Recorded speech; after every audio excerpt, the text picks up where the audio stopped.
Hello, Assalamu alaikum, students. This is your teacher Aska, and I teach business and accounting to O levels and A level students. So, this is paper 4, and this is variant 3 9609, the paper code. Yeah, okay. So, this question is okay. So, this paper is basically paper 4, variant 3. I thought that I should first of all complete the paper 4 series. Oh yeah, and this is May June 2025 paper.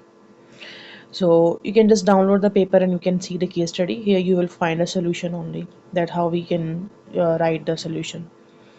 So as you can see that first question for the 20 marks, it says that evaluate how significant enterprise resource planning ERP was to CHS operation strategy between 2019 and 2024. So here what we have to do, we have to write the advantages, we need to analyze the advantages, and we need to evaluate this.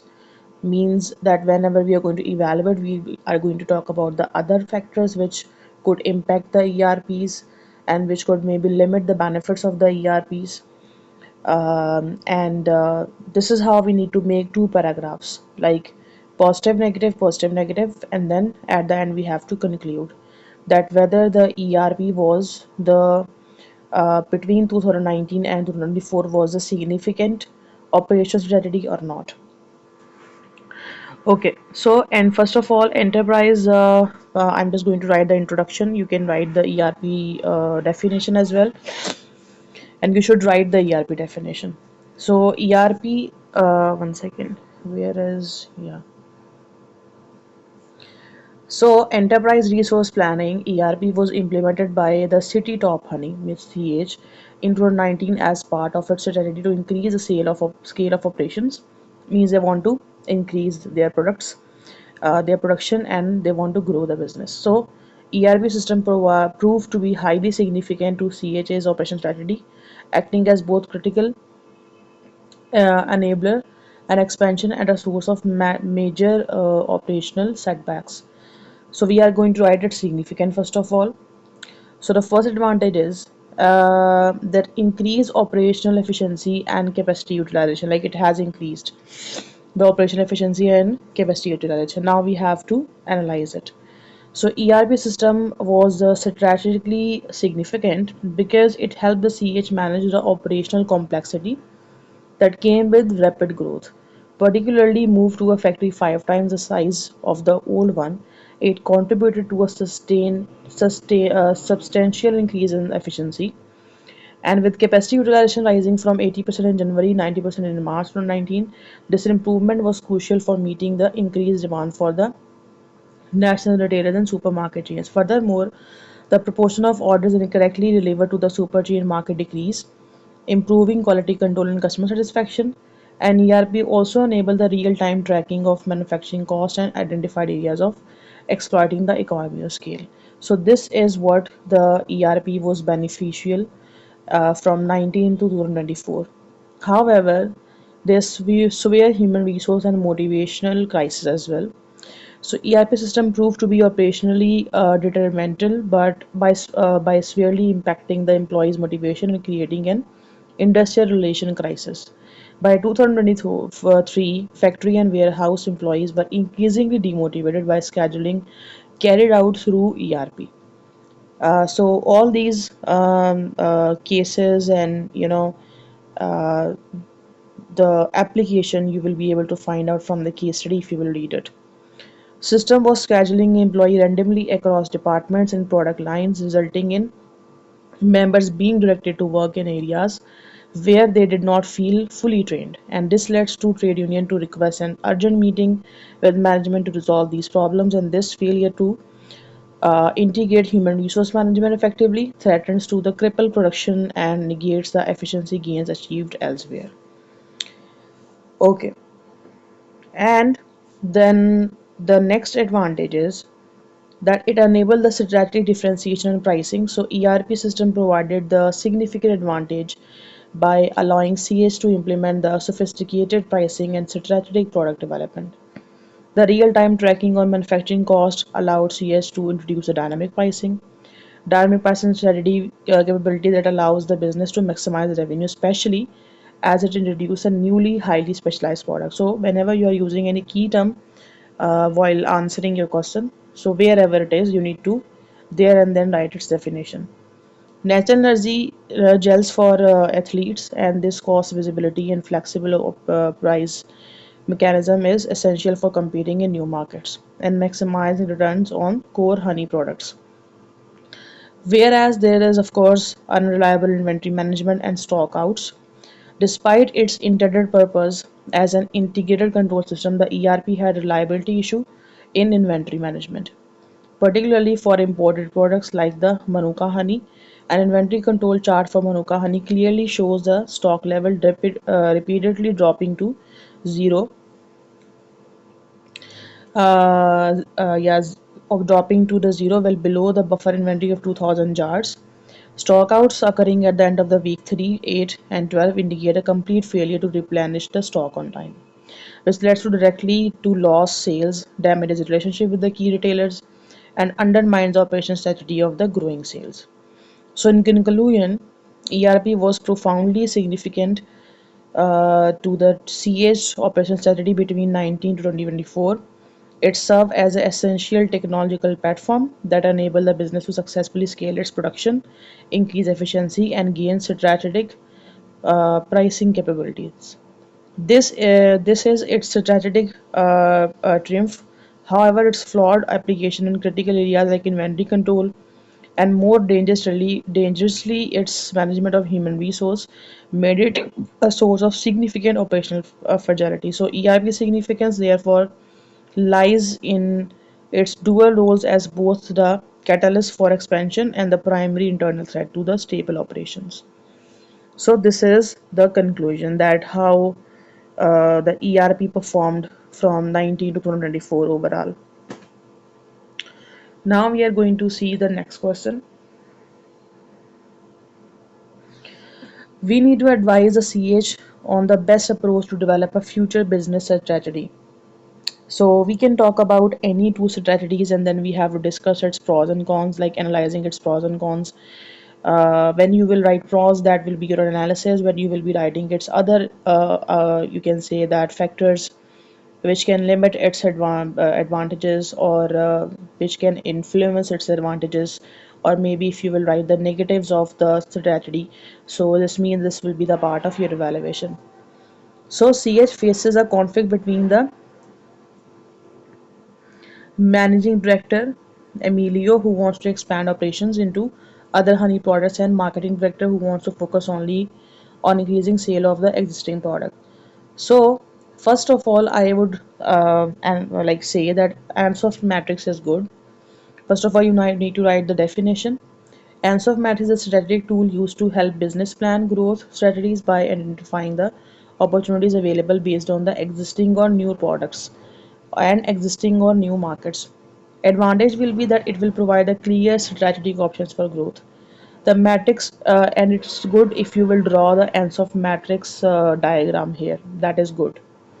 So matrix really maps the level of risk associated with two competing viewpoints, making the strategic decision easier to visualize.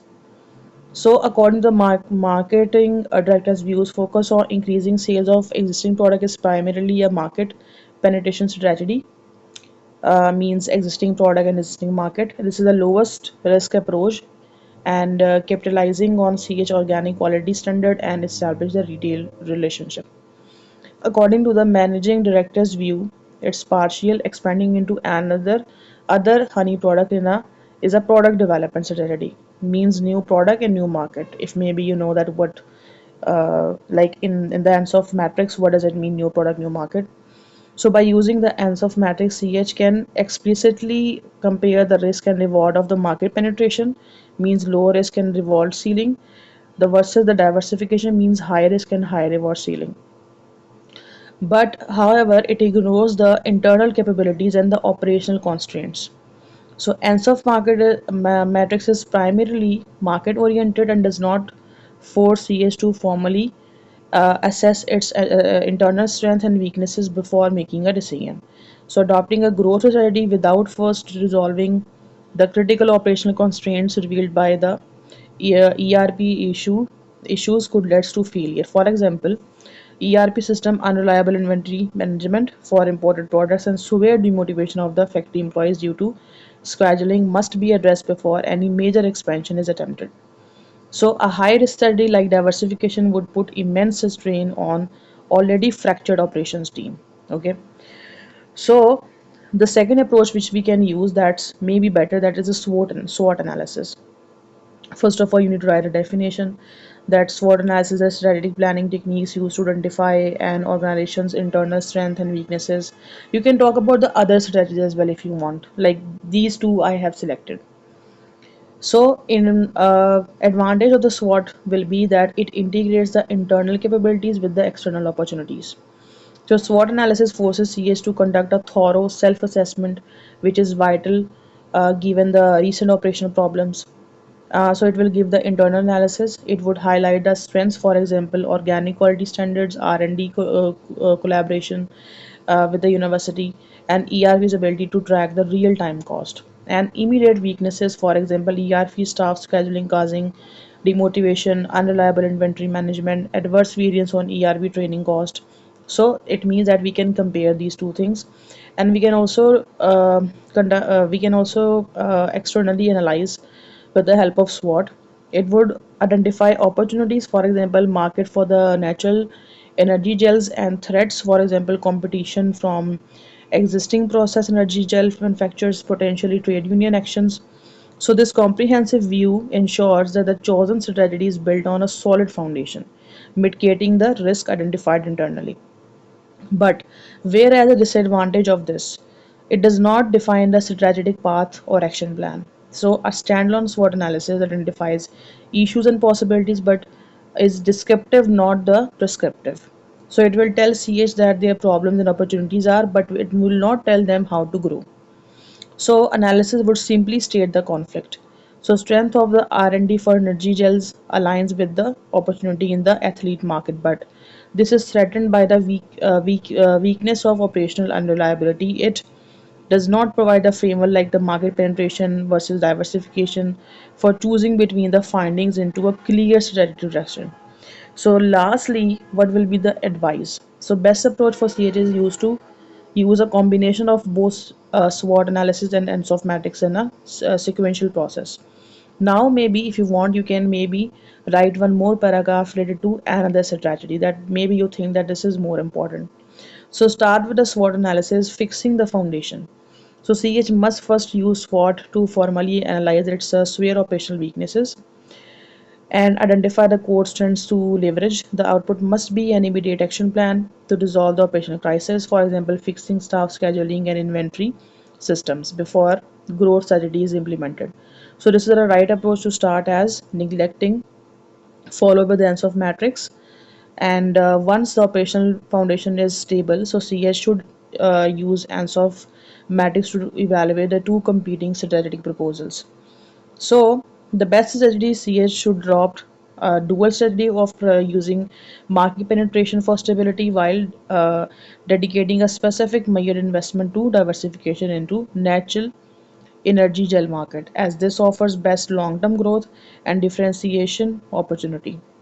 The approach of using one tool, for example, only ANSOF without first addressing internal capability issue, is the wrong approach. So this is my final advice to CH. Okay, students, so you can take the screenshot whatever you want, or maybe you can talk about the other strategies if you want. And the same thing you have to do, first of all, write its positive analysis, then write its negatives, or maybe you can talk about the other factors which can limit the benefits of any one strategy. You need to write the two strategies, its evaluation, its analysis. Then third point you can make maybe that there are other strategies as well which maybe business can focus on, and then at the end you have to advise, and maybe you can suggest that what other things are important, which you discussed, like if you discuss maybe decision tree or pattern analysis, whatever. and at the end you have to make decision. So you can also write some other suggestions which might be helpful for the CH if they are going to grow or they are going to make the business strategy. Yeah, so it's like that. So I hope that this video helpful for you. So if it is helpful, so students, please share this video with your friends. uh, the students who doesn't like, they don't have any teacher to teach, and that's why like they are just relying and depending on the YouTube videos, so it will be helpful for them. Allah Hafiz.